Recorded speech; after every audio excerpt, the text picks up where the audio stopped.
With all of the local farms in the area, there are many farmers markets throughout the summer. Along with our own small garden, my family eats a lot of vegetables that we have bought in town. By buying these foods, one can be healthier, strengthen communities, and help the environment. Eating locally supports local farms that raise their food in sustainable, more compassionate ways, along with benefiting local economies by keeping the money close. During the rest of the year, though, the only available produce is at the grocery stores. Not only does it not taste as good, most of these vegetables are from places like California and Florida, which means they travel thousands of miles to get to our plates. These miles, known as food miles, are the fastest growing source of greenhouse gas emissions worldwide because of the fossil fuels released by the trucks, along with the energy required to keep the food cold and unbruised. Over the summer, I participated in a community service program that did several projects for places in New Hampshire and Maine.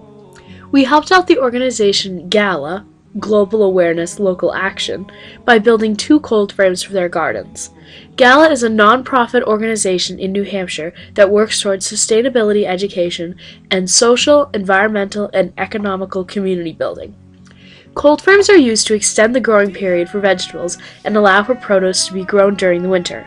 I started to think about how easy it had been to build these cold frames, and even though I knew there weren't really any farms selling vegetables in the winter, I wondered if any of them had considered this growing method.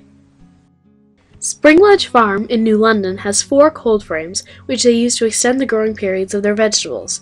They do grow some lettuce during the winter, and because of the cold temperatures and the higher elevation of New London, the food has a richer taste. Sometimes the cold will even turn the vegetable starch to sugar.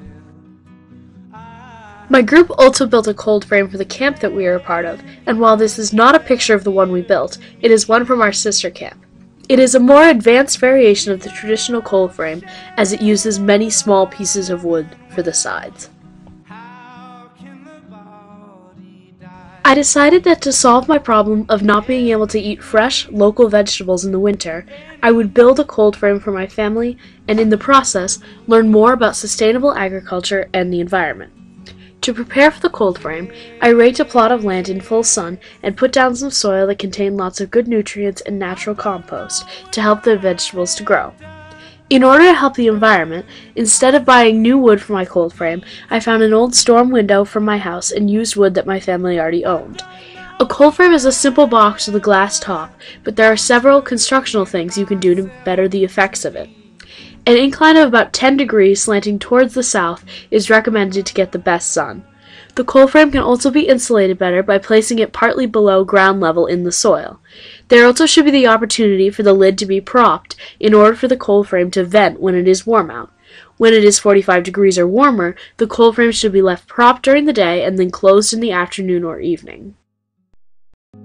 To expand the growing season, the seeds can be sown 2 months before the last spring frost or several weeks before the first fall frost. In October, I planted bok choy, carrots, and 2 types of lettuce seeds, along with spinach seedlings that were given to me by Springledge Farms. In order to keep the plants warm, bags full of straw or leaves were placed along the perimeter, and when it would snow, as long as the snow wasn't too heavy, it was kept on top and surrounding the cold frame in order to insulate it.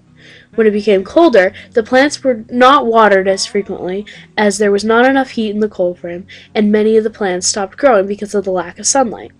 That said, other plants, such as lettuce, if grown in an environment such as the one that the cold frame provides, will produce fresh vegetables even in December.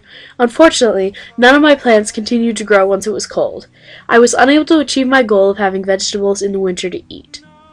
Luckily, now that it is spring, the plants have continued to grow and are thriving in the warm weather.